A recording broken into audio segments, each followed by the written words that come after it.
समझते हैं। जब आप यहां से बात करेंगे तो सबसे पहले आपको फिर से काम क्या करना है बेटा, आपको काम क्या करना है,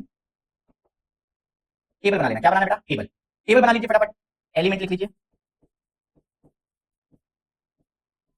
फिर आप रिएक्टेंट लिख लीजिए और फिर आपको लिखना है प्रोडक्ट। ये बन गया आपका टेबल। दूसरा काम क्या करना है, अब आपको लिखना है कि कौन कौन से एलिमेंट हमारे इक्वेशन में है। तो आप देखेंगे Fe iron, H2 hydrogen, O oxygen, तीन एलिमेंट है, आयरन हाइड्रोजन और ऑक्सीजन हमने लिख लिया। अब हम देखेंगे कि रिएक्टेंट में इनकी संख्या कितनी है। Fe के पहले कुछ नहीं है ना बाद में कुछ है, तो आयरन कितना हो जाएगा बेटा, 1 हो जाएगा। हाइड्रोजन क्या, ये हाइड्रोजन क्या देखेंगे, पहले कुछ नहीं बाद में 2 है, तो हाइड्रोजन कितने हो जाएंगे बेटा, 2। ऑक्सीजन के बाद में कुछ नहीं है, ऑक्सीजन के पहले यहाँ कुछ नहीं है, मतलब ऑक्सीजन की संख्या कितनी है, 1। अब चलते हैं प्रोडक्ट की तरफ। ये पूरा पार्ट हमारा क्या बेटा, प्रोडक्ट। प्रोडक्ट में आ जाइए, आयरन कितने बेटा, 3 लिख लीजिए। आयरन के बाद ऑक्सीजन कितने हैं, 4, तो ऑक्सीजन को 4 लिख लीजिए और हाइड्रोजन कितना है, 2 लिख लीजिए। अब हम इसको करते हैं बैलेंस।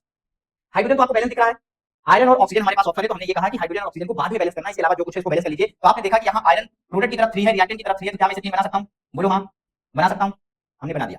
अब रिएक्टेंट में हमने 3 का मल्टीप्लाई किया है, किसके पास किया बेटा, आयरन के पास। ये है हमारा आयरन, ये है हमारा आयरन, यहाँ हमें 3 का मल्टीप्लाई करना है, रिएक्टेंट की तरफ 3 का मल्टीप्लाई आयरन के पास, तो ये पूरा रिएक्टेंट है, आयरन यहाँ लिखा था, 3 का मल्टीप्लाई हमने कर दिया। चलिए आगे देखते हैं।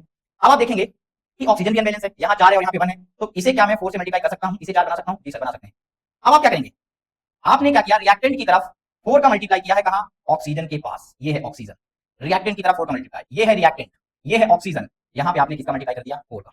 अब एक समस्या हो गई, क्योंकि ऑक्सीजन तो 4 हो गया, लेकिन हाइड्रोजन की संख्या हो गई चेंज। ये आपको ध्यान रखना है, क्योंकि ऑक्सीजन के साथ हाइड्रोजन भी था, जब आपने 4 का मल्टीप्लाई किया तो हाइड्रोजन की संख्या क्या हो गई, चेंज। पहले जो हाइड्रोजन बेटा, पहले जो हाइड्रोजन 2 था, अब आप देखेंगे 2 यहां है, 2 यहां है और 4, 2 यहां है, 4 यहां है, तो 4 2 जा 8। अब हाइड्रोजन यहां पे कितना हो गया बेटा, 8।